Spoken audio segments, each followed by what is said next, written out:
días. Ánimo. Hoy, como todos los miércoles, vamos a el quién es quién en las mentiras de la semana. Elizabeth García Vilchis nos va a informar. Y así comenzamos y luego preguntas. Buenos días a todas y todos. Vamos a presentar hoy 3 noticias. La primera es: difunden carta falsa de la SEP del regreso a clases.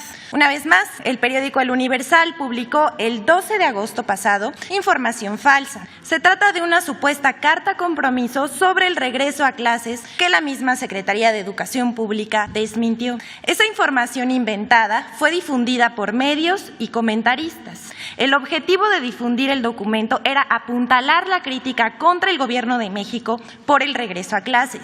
El Universal publicó una nota con el título: "Esta es la carta compromiso de la SEP para el regreso a clases presenciales", pero la carta es pirata, aunque se hizo pasar como un documento oficial.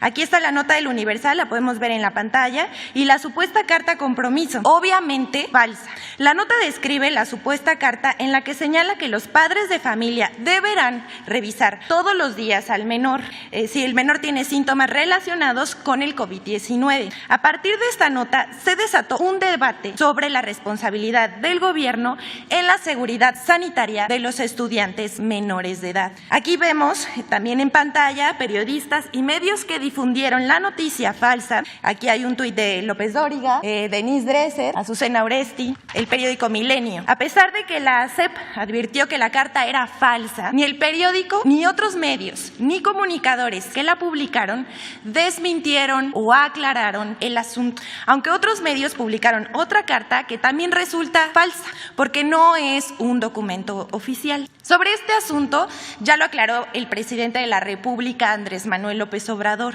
quien precisó que no se pedirá ninguna carta responsiva a los padres de familia en el regreso a las clases presenciales. Que nadie se preocupe, dijo, el regreso a clases es voluntario, no es obligatorio. Si no se quiere llevar a los niños, no se llevan. Van a seguir habiendo clases por internet. Actualmente, hasta la UNICEF está de acuerdo en que es mejor que niñas y niños regresen a las clases presenciales, ya que las consecuencias del confinamiento son más dañinas para su salud que el riesgo de contagio por COVID-19. Hasta aquí la primera nota. La segunda tiene que ver con el diario Reforma, que publica un título amarillista sobre la saturación en hospitales infantiles. Ahí está la portada, en portada, publicado. El periódico Reforma publica en su primera plana de ayer, 17 de agosto, una nota con el título "Saturan por COVID hospitales infantiles". Reforma exagera información sobre 9 hospitales pediátricos y materno-infantiles para dar vuelo a una campaña desatada desde la semana pasada en medios de comunicación y redes sociales con el tema del supuesto riesgo que corren los niños con el regreso a clases, y vemos a medios de comunicación, comentaristas y supuestos especialistas exagerando los contagios de menores por COVID-19, así como las hospitalizaciones y defunciones.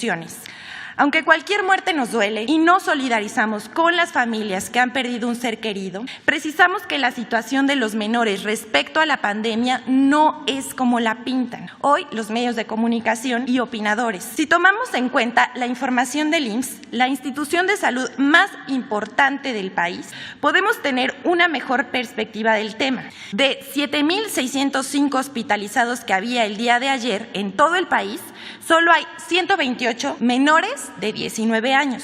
Es decir, apenas el 1.6% de los hospitalizados. En el caso de la Ciudad de México, de donde se ha difundido más información, había 1,019 hospitalizados en el IMSS, de los cuales apenas 17 personas son menores de 19 años, o sea, el 2%. Otro ejemplo es el Hospital Nacional de Pediatría. De 168 pacientes hospitalizados, apenas una tercera parte tiene COVID o sospecha de la enfermedad. Aquí vemos el cuadro del IMSS, donde nos muestra que apenas el 2% de los hospitalizados son menores de 18 años.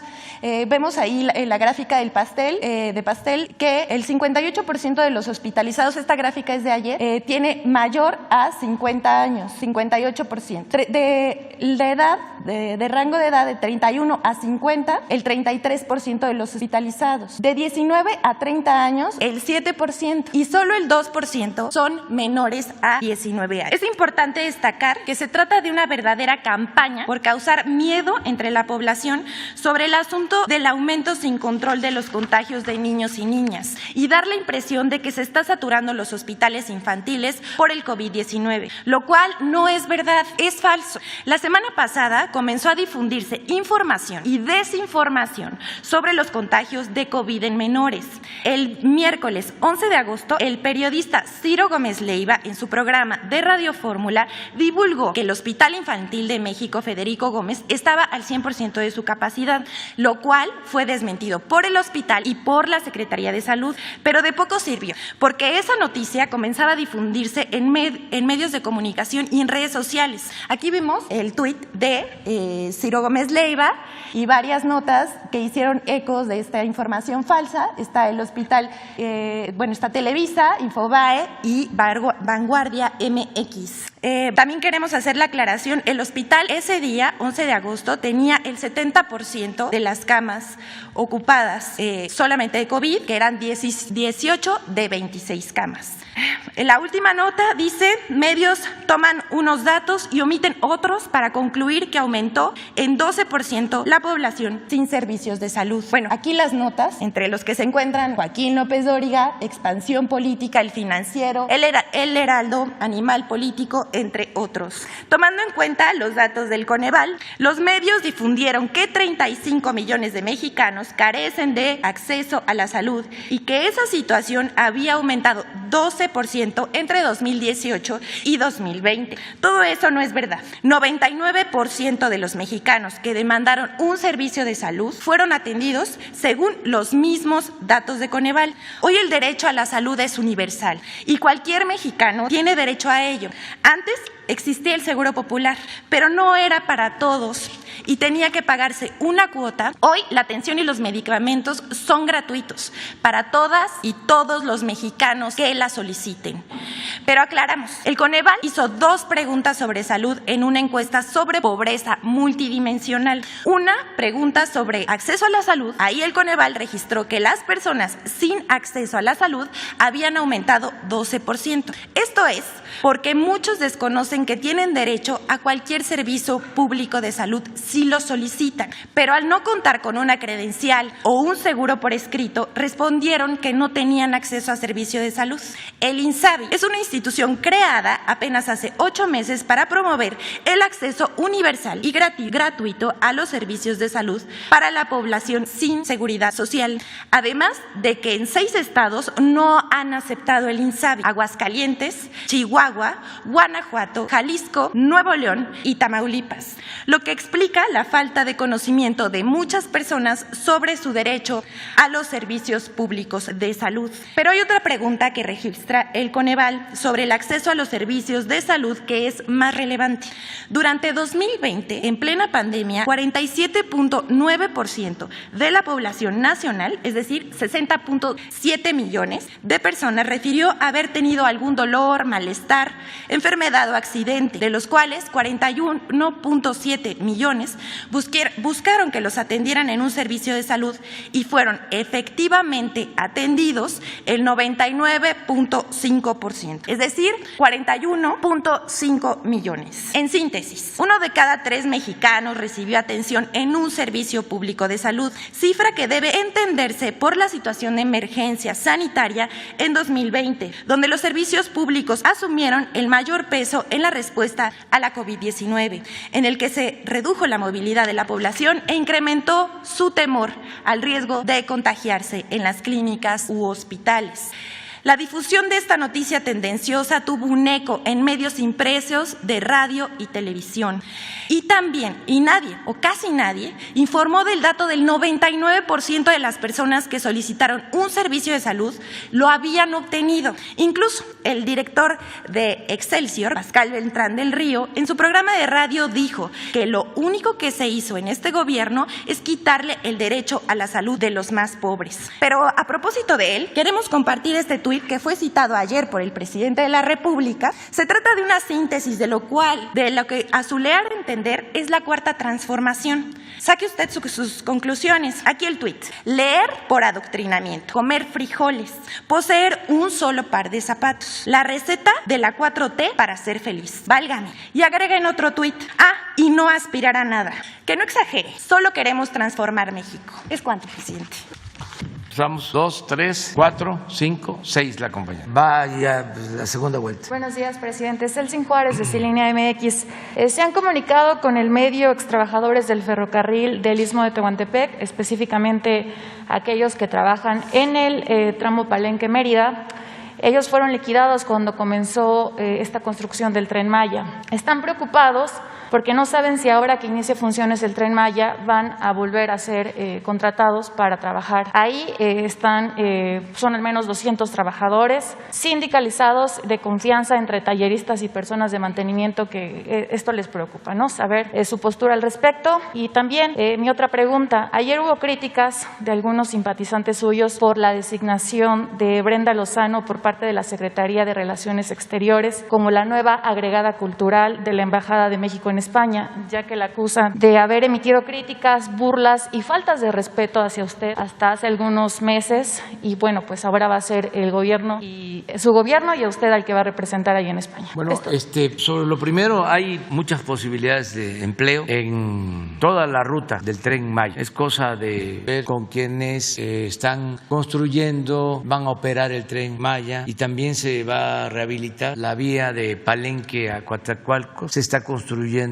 la nueva vía de Coatzacoalcos a Salina Cruz. Se va a rehabilitar la línea de Ixtepec hasta Tapachula, hasta la frontera con Guatemala. Hay mucho trabajo y seguramente se van a requerir trabajadores, operadores, maquinistas. En los dos casos, cuando ya esté en operación el Tren Maya y el del Istmo, van a haber empresas para administrar todo el sistema. En el caso del Tren Maya y los aeropuertos de Tulum, de Palenque, el de la Ciudad de México, el de Chetumal, es una empresa que va a estar manejada por la Secretaría de la Defensa. Y en el caso del Istmo, los puertos,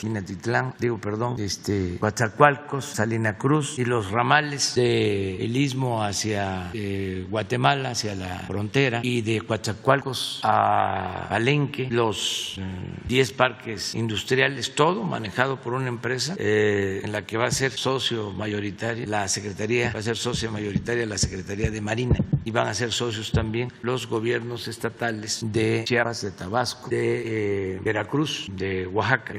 Va a ser la Secretaría de Marina y estos 4 estados, los dueños. ¿Pueden tener la tranquilidad de estos trabajadores que volverán a ser contratados? Se están creando empleos como nunca en estas obras. Yo calculo que en un año más se van a estar creando en el Tren Maya y en el Istmo alrededor de 300,000 empleos. Son obras muy importantes. Ya el sureste ha sido tomado en cuenta, se abandonó por mucho tiempo. Y fíjense que el sureste financió en todo el periodo neoliberal el desarrollo del país, porque el presupuesto público durante mucho tiempo se integraba de los ingresos petroleros, hasta llegó a ser del 40% del presupuesto nacional. 40% provenía de ingresos petroleros, y se le sacó toda esa riqueza al sureste, a Chiapas, a Veracruz, a Tabasco, a Campeche, y no se le devolvió nada, quedó en abandono. Lo único que creció en el sureste fue Cancún, el turismo, pero Yucatán, Campeche, Chiapas, Tabasco, Veracruz, Oaxaca, en el abandono, lo mismo que Guerrero, Puebla, sobre todo los municipios y los estados más pobres de México. Fue muy injusto todo lo que sucedió. Entonces ahora le estamos devolviendo al sureste algo de lo que por justicia les corresponde, sin abandonar el centro, sin abandonar el norte, pero buscar, porque estaba así, aquí crecimiento y aquí decrecimiento en el sur. Entonces, lo que queremos,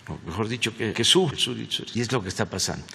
Acerca de lo otro, pues no tengo nada que comentar. Es muy difícil encontrar en el aparato administrativo gente que no esté relacionada con académicos, con intelectuales que dominaron durante mucho tiempo. Yo siempre digo que tardó más el dominio neoliberal que el porfiriato. Porfirio Díaz dominó de finales de 1876 a mediados de 1911, 34 años, pero el neoliberalismo se impuso, haciendo la cuenta, por 36 años. ¿A usted le informaron de esta designación? No, pero está cundido el país. país, o sea, de este pensamiento conservador, neoliberal, porque imagínense si nada más habían dos grupos que dominaban en el mundo de las letras. Lo hemos dicho aquí, el de Krause y el de Aguilar Camín. Y al final políticamente son lo mismo. Es como dos partidos que no quiero mencionar.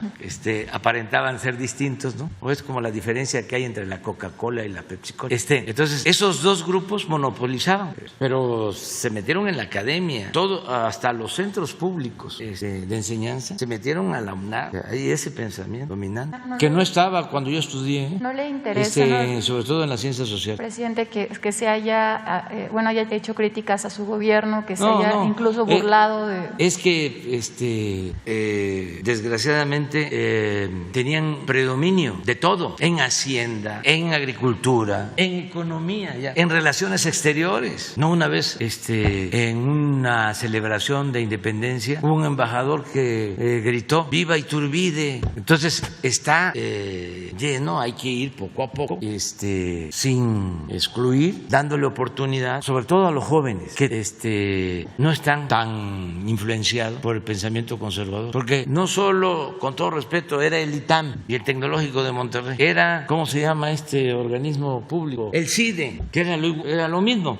Yo entiendo, bueno, pues, que exista una escuela como el ITAM, pues está bien, impulsada por el sector privado para formar sus cuadros, pero que el Estado también esté financiando a una institución con esos mismos propósitos, como es el CIDE, o que CONACYT esté al servicio de las empresas, que su presupuesto se destine a financiar investigación de las empresas y no hacer investigaciones en beneficio de la gente, de que haya vacunas para el COVID como ahora, que se busquen sustancias no contaminantes o naturales para no utilizar químicos en la fertilización, en el combate de las plagas, que no haya herbicidas que causen daño a la salud, todas esas investigaciones, que se fortalezca de nuevo el Instituto Mexicano del Petróleo para no tener que depender de tecnología del extranjero, pero el Instituto Mexicano del Petróleo se abandonó, era de lo mejor que había en el mundo. Iban los ingenieros petroleros, investigadores del Instituto Mexicano del Petróleo a otros países. En los últimos tiempos se tenía que comprar tecnología del extranjero en los mismos años en que se le entregaba dinero a CONACYT para que lo transfiriera a empresas particulares. Entonces todo eso ha cambiado. Entonces se formó mucha gente así, y yo entiendo, pues es como cuando se derrumbó la Unión Soviética. Todos los que se habían formado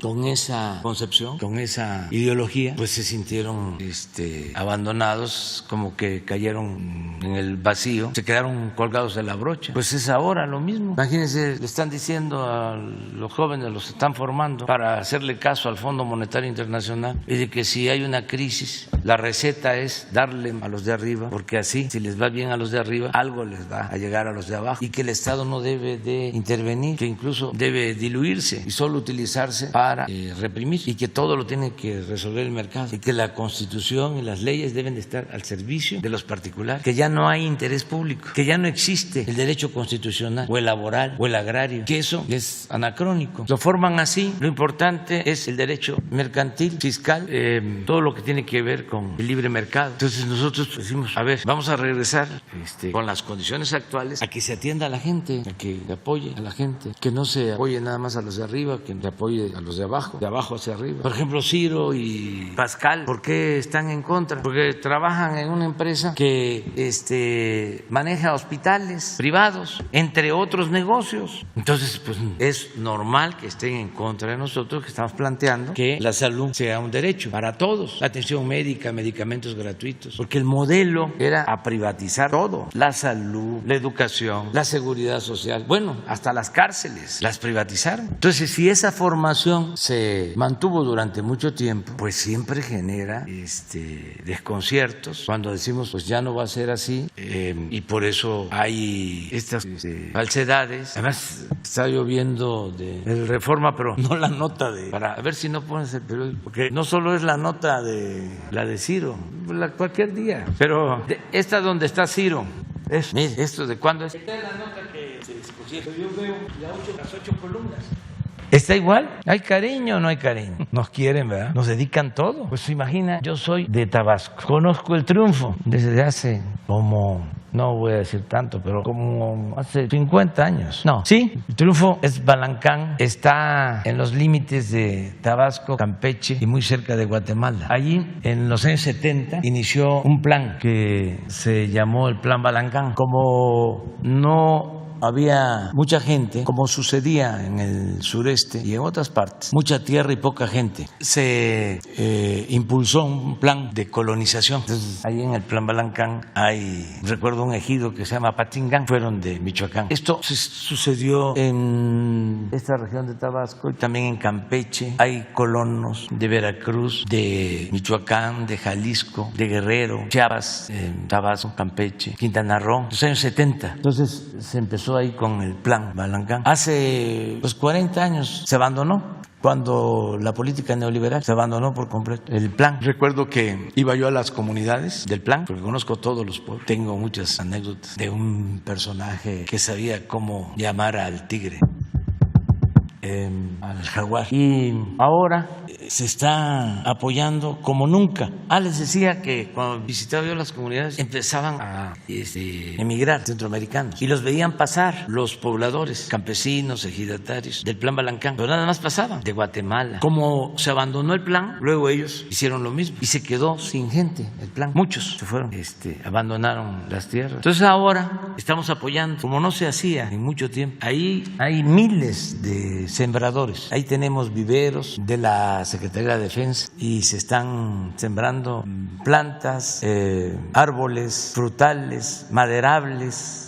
Tienen trabajo miles de campesinos, sembradores. Nada más que no traigo el dato, pero a lo mejor nos pueden mandar el dato de cuántos sembradores hay en Balancán. Y por ahí, precisamente en el Triunfo, pasaba el tren del sureste. También con los neoliberales se privatizó el ferrocarril, todo, o se abandonó. Esto fue con Zedillo, ¿se acuerdan? Esto también ayuda para los jóvenes. Entonces dejó de haber trenes de pasajeros en el país. Ya no hay trenes de pasajeros, solo el Chepe, que es turístico, porque se pudieron ir desde aquí hasta Mérida en tren. Yo lo he dicho, me iba a Palenque en tren, aquí en Buenavista tomábamos el tren a las 8 de la noche y a las 8 de la noche del día siguiente estaba yo en Palenque, 24 horas, servicio pues barato, ya me tocó. Entonces, por suerte, el tren del sureste y el del Istmo no lo privatizaron, porque ni siquiera para eso les interesaba el sureste, ni siquiera para robar les importaba. Me dio un gusto cuando me enteré que no habían privatizado, que estaba todavía como bien público el tren o el ferrocarril del Istmo y el del sureste. Claro, ya abandonados, ya solo como trenes de carga y ya no funcionando,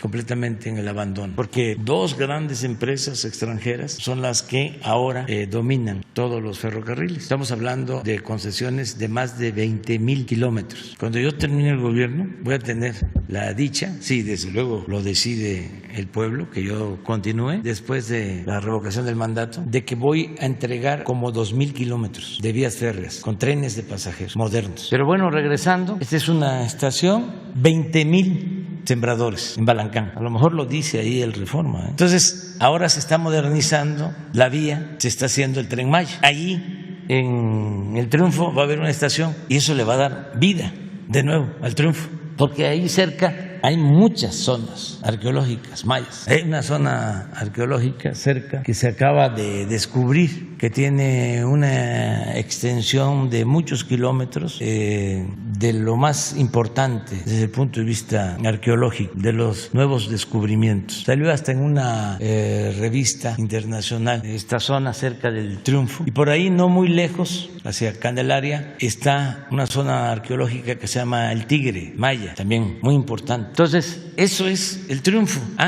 Adelante del Triunfo, los que están construyendo el tramo, ese tramo lo tiene una empresa que se llama Motangil, asociada con una empresa china. El tramo es el tramo 1 de Palenque a Escárcega. Son como 210 kilómetros, 220 kilómetros. Entonces, necesitan pues tener rieles, durmientes, porque se está haciendo el terraplén, luego es el balasto, que es una piedra especial que no hay en el sureste, en esa zona, que se va a llevar, ya se está, desde los Tuxtla, donde hay bancos, para darle fortaleza, y luego el durmiente, y luego el riel. Entonces se puso una fábrica de durmientes ahí que le da trabajo también a la gente, de una empresa china. Pues ese es el gran descubrimiento del Reforma, que hay una empresa china haciendo durmientes para el tren. Esa es la nota. Ay, que me comprometí a hacer el camino y no se ha hecho. Bueno, informo que se le transfirieron los recursos al gobierno de Tabasco, ya terminó un tramo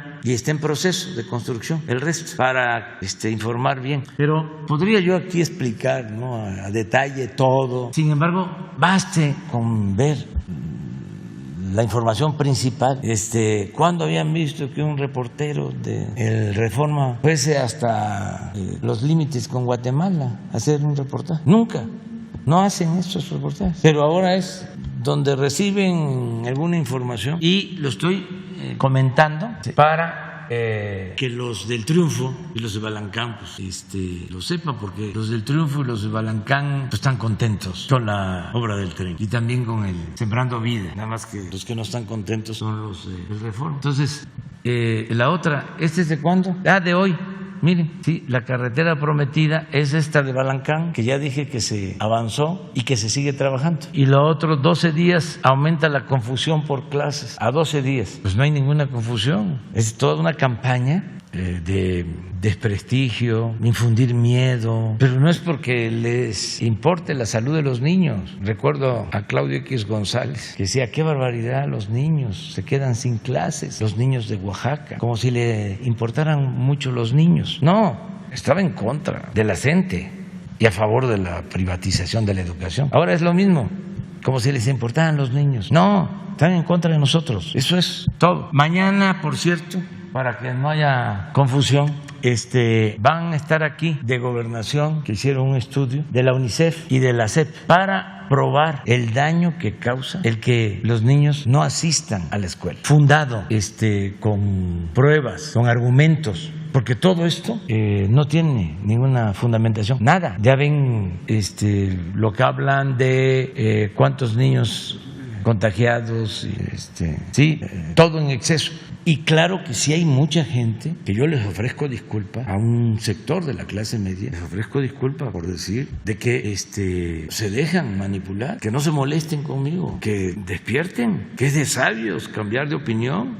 No, es dogmático, no hay argumento, todo es pasional, aunque sea irracional, es sí pero no. Entonces, pues son los clientes del Reforma y podría yo decirles, pues sigan su camino, ahí la llevan, van bien, pero pues tengo la obligación también de informar. En una de esas cambian de parecer, porque el hombre, la mujer es producto de circunstancias y hay que entender. Imagínense un sometimiento de 36 años.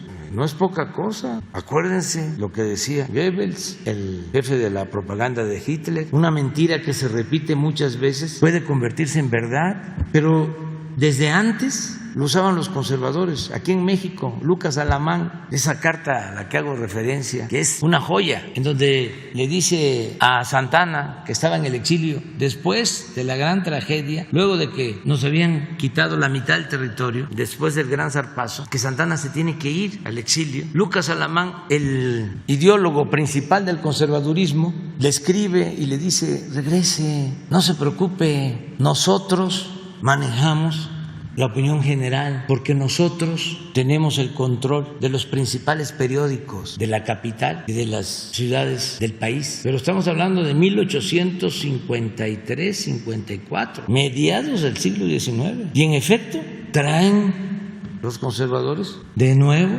a Santana. Y ya fue el desastre completo. Y lo traen, y desde que llega a Veracruz hasta su traslado a la Ciudad de México, en todo el camino, después de todo lo que había hecho, ya para entonces había estado 10 veces como presidente, fue en total 11 veces presidente de México, pero en todo el trayecto aplaudiéndole la gente, porque la manipulación era completa, total. Si aquí en la ciudad, que es donde la gente está más informada, más avispada, pero también como aquí es donde se da el bombardeo más grande, aquí están todos los medios, todos. Ya hablamos de que no hay medios nacionales, son de aquí, ni modo que el Excelsior lo lean en Yucatán. o en Chihuahua, o el Universal, o el Reforma. No, es aquí.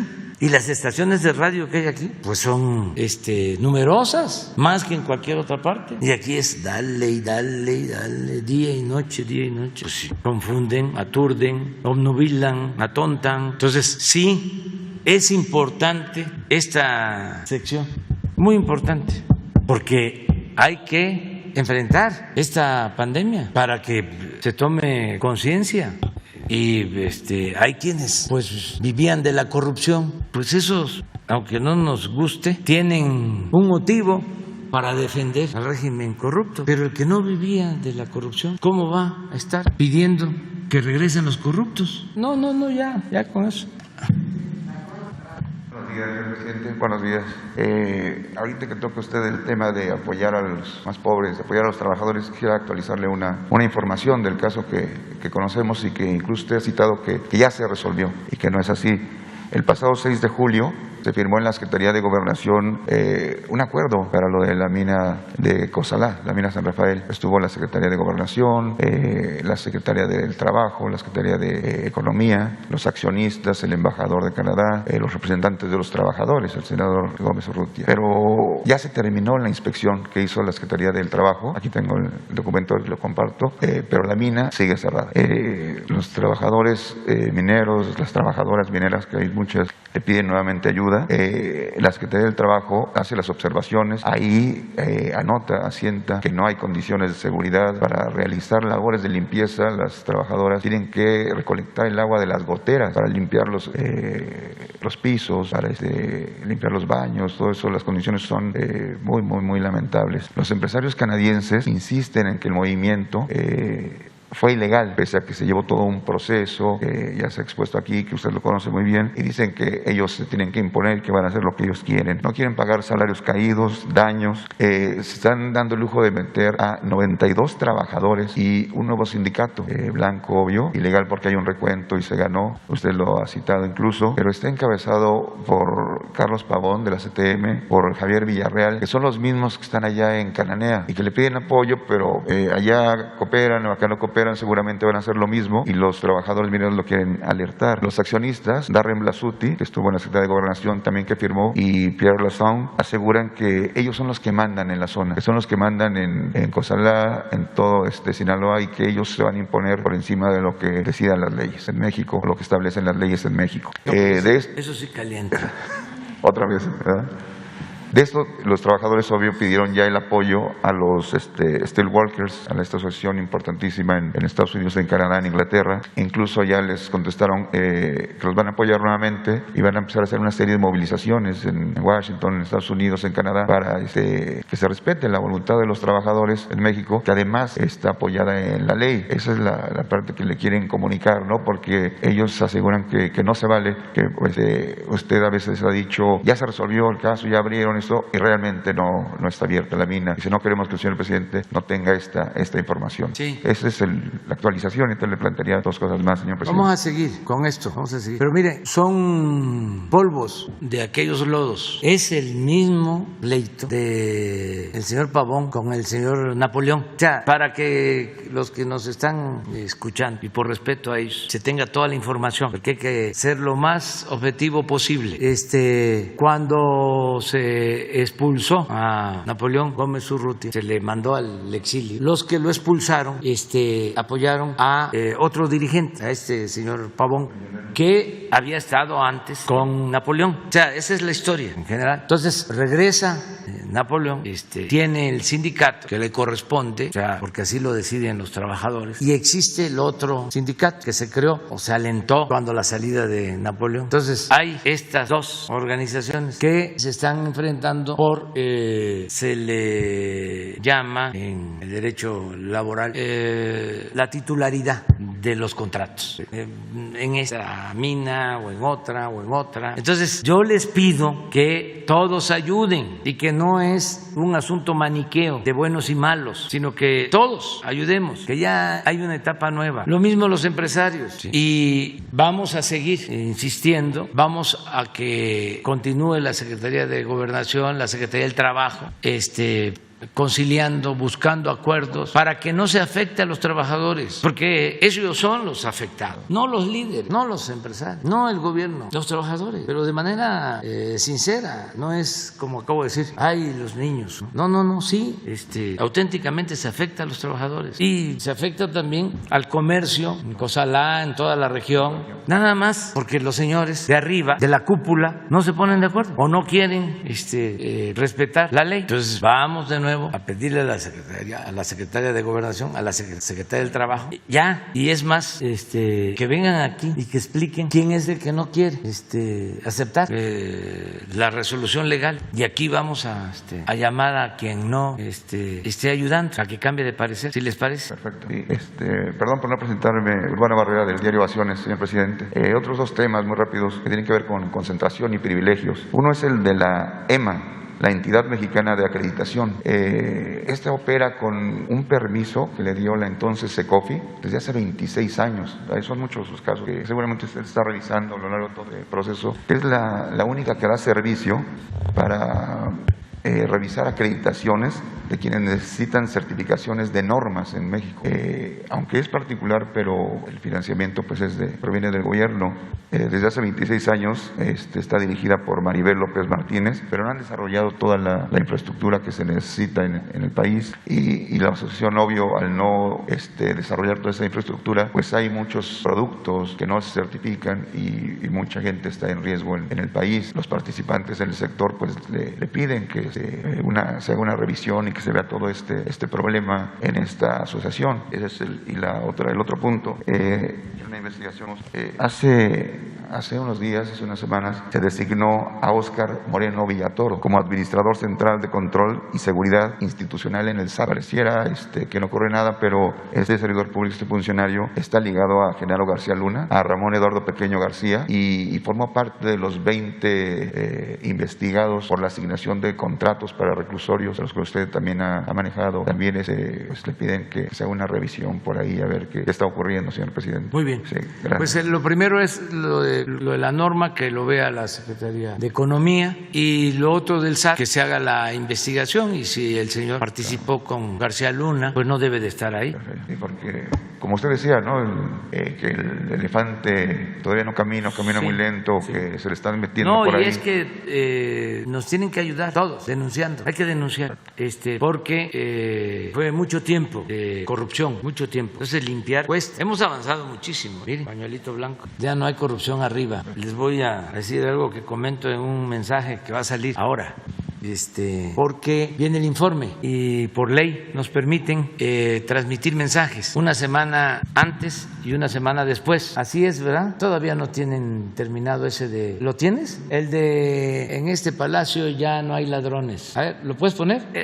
Todavía está preparándose, pero vienen estos mensajes porque tenemos que informar el día 1 de septiembre. En una de esas, entonces los grabé hace como 3, 4 días, 5 días, ¿no? Se van a pasar a ver si está. Pero eso es importante. Puede ser que queden ahí estos corruptos, conservadores, hipócritas, pero ya se va limpiando. Sobre todo la corrupción, que era lo que más dañaba. Muchísimo, muchísimo. Por eso las molestias, porque eran los privilegiados. Estaba tomado el gobierno, lo tenían secuestrado. Era un secuestro. El gobierno, que debía atender a todos y servir a todos, estaba solo al servicio de una minoría. Rapaz, es copia de trabajo, pero da la idea. Dijimos que íbamos a gobernar con honestidad y cumplimos. Aquí Diego Rivera pintó magistralmente las 3 grandes transformaciones que han habido en la historia de nuestro país, y nosotros con mucho orgullo estamos llevando a cabo la 4ª transformación, que consiste en acabar con la corrupción. En Palacio ya no hay ladrones, hechos, no palabras. Tercer informe. Gobierno de México. Los fifís. Bueno, vamos. ¿Qué tal, presidente? Buen día, Carlos Guzmán de Aba Noticias. Por principio de cuentas, ahorita que mencionaba lo que van a presentar mañana, Sí sería importante, bueno, a manera de sugerencia respetuosa, claro, que invitaría a Nacheli Ramírez. Nacheli Ramírez es la ombudsperson de la Comisión de Derechos Humanos de la Ciudad de México. Ella sacó 2 estudios, bueno, la instancia Infancias Encerradas, que habla justamente de ese tema, de lo del cómo afecta psicológicamente a los chicos, y el otro que se llama Caminito de la Escuela. Sería importante, si lo considera usted, que invitara mañana a Nacheli. Es muy importante el estudio que tienen ellos, y hasta que UNICEF dijo que las escuelas no están cerradas, la gente hizo caso. Yo le pediría, bueno, de inicio, y lo comentaba ayer, lo del tema de la carta. A muchos como papás no nos parece que se haya quitado la carta por el tema de que muchos papitos ocupan las escuelas como guarderías, hay que ser francos. Pero sí sería importante que usted dijera a nivel nacional, ya ayer Puebla y Jalisco tomaron el tema de que la carta responsiva no es obligatoria. Pero sí sería importante que usted lo mencionara desde aquí, desde esta conferencia de medios. Y la segunda, que me parece algo muy grave, es un tema muy importante, pero es un tema sanitario. Ayer el presentador de televisión en la noche, le digo porque no es periodista. Un periodista reportea, está a ras de piso, cuestiona. Ciro Gómez Leiva, a eso de las 11:30 de la noche, seguramente ahí la señorita de las redes sociales, y en el tweet publicaba algo muy grave, que los vacunados en Estados Unidos por primera vez se pueden vacunar por segunda ocasión aquí en México. No sé si lo puedan desmentir. Según lo que yo recuerdo de las conferencias vespertinas, no hay ese protocolo aquí. Él dice que sí. Ese sería el primer planteamiento, señor presidente. Bueno, vamos a invitar a la especialista. A Nacheli. Sí, de Derechos Humanos. Sí. Mañana. Es de aquí de la Ciudad de México, es la presidenta. Sí, le invitamos también. Y el llamado es que no hay carta con responsabilidad de los padres. La responsabilidad es de todos y principalmente del gobierno, del titular del Ejecutivo, del presidente. Y si yo estoy haciendo el llamado para que se regrese a clase, es porque considero que no hay riesgos o que son menores y que nos afecta mucho el tener a los niños, a los adolescentes encerrados, solo viendo el Nintendo, o encerrados aunque no tengan el Nintendo. Es fundamental el que se socialice la comunicación entre los niños, que no sea solo por el teléfono. Se han creado mecanismos ahora donde tienen juegos de Nintendo y participan 1, 2, 3, no se conocen, no se ven, sí, incluso de países. ¿Y qué contenidos? ¿Quién analiza los contenidos de esos juegos? Mucha violencia. Entonces, sí importa mucho la escuela. Hay entre 3 y 5 millones de desertores, presidente. Sí, importa mucho. Entonces, por eso es perverso, es de canallas, que por las diferencias que tenemos con los corruptos, con los dueños de los medios de información, se usen estos casos como bandera, porque a nosotros no nos afecta, pero sí afectan mucho a la gente, a la educación. Son muy racionales nuestros adversarios, muy responsables, faltos de ética. ¿Cómo van a mentir cuando se trata de un asunto tan delicado? La salud, la educación. Entonces, ¿qué le digo a los padres? No hay riesgos. Si se presentaran problemas, vamos a actuar. Estamos pendientes. Nosotros siempre hemos estado atentos y además lo saben los papás, las mamás. No hay comportamientos normales ya en muchos niños por tanto tiempo en el encierro y con esas prácticas. Más imagínense cuánto tiempo en la pantalla, los daños a la vista, cuánto tiempo sentados, inactivos, solos. Pero bueno, que mañana los especialistas, además si la UNICEF plantea, yo no lo aseguro, pero si ellos dicen que hace más daño el tener a los niños encerrados que un posible contagio, pues deben de tener fundamentos. Yo no quiero que los niños se enfermen, que se contagien, nadie, pero hay que revisarlo profesionalmente, con pruebas técnicas, científicas, con argumentos. Entonces mañana que vengan, y también es voluntario el que no quiera que vayan sus hijos a la escuela o no los quiere llevar porque tenga temores, que esté en libertad de no hacerlo y se le respeta su punto de vista. Somos libres, nada por la fuerza, todo por la razón y el derecho. Pero es una bajeza lo que hacen los medios porque están en contra de nosotros utilizando estos asuntos. Podrían debatir de otra forma, hay tantas cosas. No vivimos en una sociedad perfecta, ni el gobierno es inmaculado y no comete errores. Claro que se cometen errores y los corregimos, no caemos en la autocomplacencia. Claro que hay crítica al interior del mismo mismo gobierno y salimos adelante. Entonces tienen muchas cosas para generar un debate de buen nivel, sin mezquindades, pero también es que lo que Natura no da, Salamanca no otorga. O sea, imagínense haciendo un periodismo servir todo el tiempo y de repente cambian las cosas y hay que hacer otro tipo de periodismo. Pues ¿cómo le hacen? Lleva un tiempo, es un proceso, hay que tener paciencia. Ahí van a ir poco a poco ajustándose a los nuevos reacomodos que se están dando. La segunda, presidente, no sé si se confirma su gira por Veracruz, por el sureste de Veracruz que había dicho usted la semana pasada, y si es así, hay dos casos, uno que le llegó a la redacción de Ramsés Yunes, que es el que conduce la segunda emisión de nuestro noticiario En Contacto, de un tema de jubilados de Pemex, que tienen un problema ahí de que se le están descontando lo que es las jubilaciones, alrededor de entre 1,000 y 5,000 pesos, por un acuerdo que hubo con Romero de Champs. No sé si tenga usted conocimiento de este tema de los jubilados que les están descontando. Y el segundo, hablando del tema de Veracruz, si tiene conocimiento de un feminicidio que ocurrió en la planta petroquímica de Coatzacoalcos. Una senadora mencionaba justamente el caso, se ha quedado empantanado.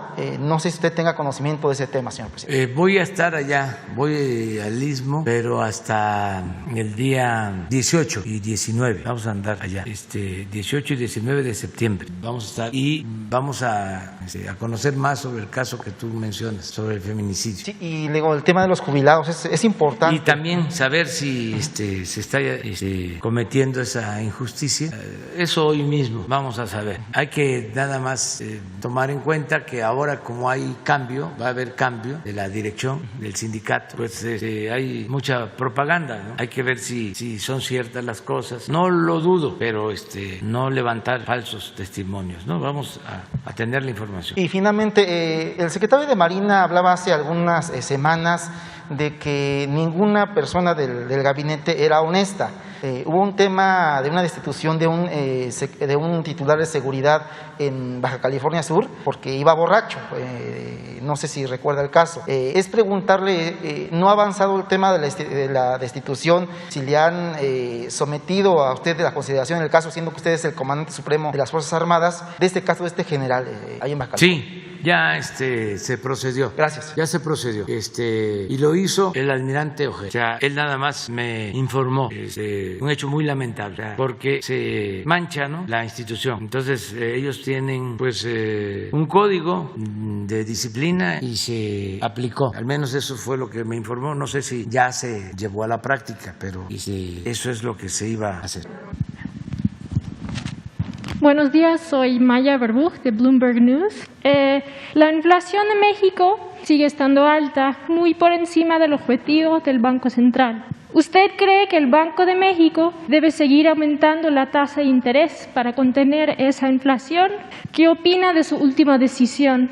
Bueno, nosotros somos respetuosos del Banco de México, respetuosos de su autonomía, y ellos están, considero, analizando bien la situación económica en el país. Creo que están muy atentos de la inflación, porque aunque el Banco de México, según mi punto de vista, debería estar atento a la inflación y al crecimiento, a las dos cosas, desde hace mucho tiempo solo atienden lo de la inflación, no voltean a ver lo del crecimiento. Pero eso es un punto de vista al margen. Lo central es que el Banco de México siempre está atento al comportamiento de la inflación. Entonces, como ahora ha habido un incremento en inflación, ellos están tomando como medida aumentar la tasa de interés. Esto lo están llevando a cabo y yo respeto esa decisión que toman, porque se tiene que tener control de la inflación. Sí nos debe de importar a todos. Lo explico de manera muy sencilla a la gente de por qué no nos conviene inflación alta. Hemos hecho un esfuerzo como nunca en los últimos tiempos, como no sucedía desde hace 40 años, para aumentar el salario, en especial el salario mínimo. Ha aumentado desde que llegamos al gobierno en términos reales el 50%, casi el 50%.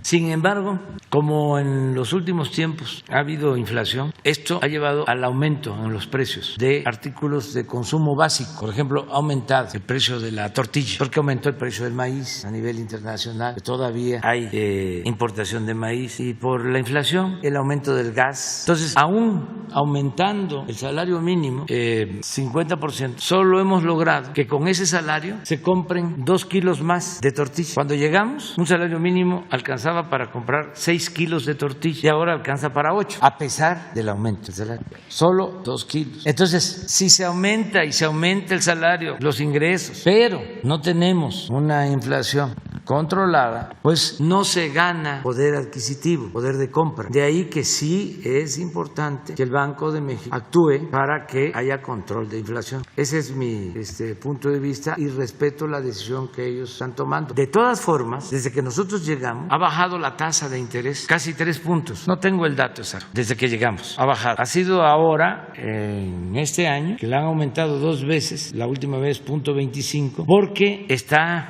incrementándose la inflación en Estados Unidos. En Estados Unidos están impulsando mucho el crecimiento. Hay mucho circulante y no es nada más que haya más circulante, es que tiene que haber producción, que es un asunto que deben de tratar a fondo, porque si se tiene dinero pero no hay mercancías, en Estados Unidos si se quiere comprar ahora un refrigerador hay que esperarse, se paga, se apunta y lo entregan en 1 mes, 2 meses, 3 meses y así con otros productos. Entonces, por eso es muy importante la actividad productiva, producir para estimular el desarrollo y que no haya inflación, que haya oferta bastante de productos, de bienes. Entonces, yo estoy de acuerdo con lo que está haciendo el Banco de México. ¿Y su gobierno está pensando en medidas adicionales, aparte de lo que haga el Banco de México para controlar la inflación? Sí, lo estamos haciendo. Por ejemplo, hicimos el compromiso de no aumentar los precios de los energéticos y lo estamos cumpliendo. Y no lo entendían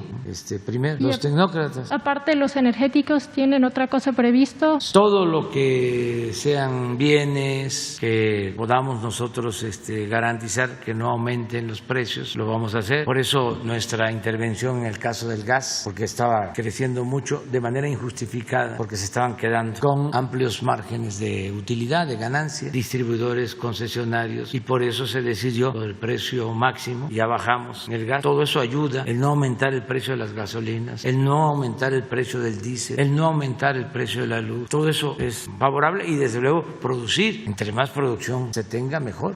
Y por último, usted ha dicho que se está considerando usar los fondos adicionales del Fondo Monetario Internacional para repagar parte de la deuda de este país. Varios economistas han dicho que el gobierno no puede usar estos fondos de esta manera. ¿Cuál es su respuesta? ¿De qué forma está considerando hacer esta transacción? Pues es lo mismo, ¿no? Estos economistas están formados en escuelas donde les enseñan a proteger a grupos de intereses, en este caso a proteger a financieros, no les enseñan a proteger al pueblo, no saben del daño que causa la corrupción, esa materia no la llevan, esa asignatura, no les enseñan sobre la importancia de la economía moral, no les enseñan de que debe de haber progreso pero con justicia, no les enseñan de que lo más importante es que haya empleo y que haya bienestar, no les enseñan a que debe de fortalecerse la economía popular. ¿Qué les enseña? Pues cómo se permite que ganen cada vez más dinero los de arriba y lo ven normal. En este caso nos corresponde, porque somos socios, por decirlo de alguna manera, del Fondo Monetario Internacional, una cantidad de recursos de los 620,000 millones de dólares que va a dispersar a todos los miembros socios del Fondo Monetario Internacional en el mundo. Como 620,000 millones de dólares. Nos corresponden 12,000 millones de dólares. ¿12,000? 200. Bueno, en el tiempo que llevamos nosotros, el Banco de México, que no lo deben de olvidar los que trabajan en el Banco de México, que son servidores públicos, no empleados de los financieros. Eso que se atesora en el Banco de México es dinero del pueblo y de la nación. ¿Cuánto se ha atesorado o cuánto ha sido el incremento de las reservas desde que estamos en el gobierno? 20,000 millones de dólares de las divisas que entran al país. 20,000 millones de dólares. Sí, llegan 12,000 millones de dólares más más al Banco de México. Y resulta que esos 12,000 millones de dólares se van a colocar en el mercado financiero y vamos a recibir 1% por el manejo de ese dinero. Y el gobierno de México, la hacienda pública, tiene que pagar intereses por su deuda del 4%. ¿Por qué no se utiliza ese dinero para pagar deuda? Y nos ahorramos intereses. Estaba yo viendo a Gerardo Esquivel, que ya se volvió ultra tecnócrata, diciendo: no se puede, lo que plantea el presidente, no se puede porque no se quiere, porque, con todo respeto, son muy cuadrados. Que se utilice ese dinero para pagar deuda. Se va a hacer el planteamiento formal al Banco de México para que se beneficie la hacienda pública, se beneficie el pueblo. Pero bueno, ya, es que ya me pasaron una notita que ya queda mañana. Mañana sí tenemos muchas cosas. Mañana tú empiezas. Pero me quedó la compañera. Banco de México, sí, porque está interesante también. ¿Ya escucharon? Sí. No, 4. La compañera, sí. La corte queda para pasar mañana. Ya no nos va a alcanzar el tiempo. Adiós, adiós.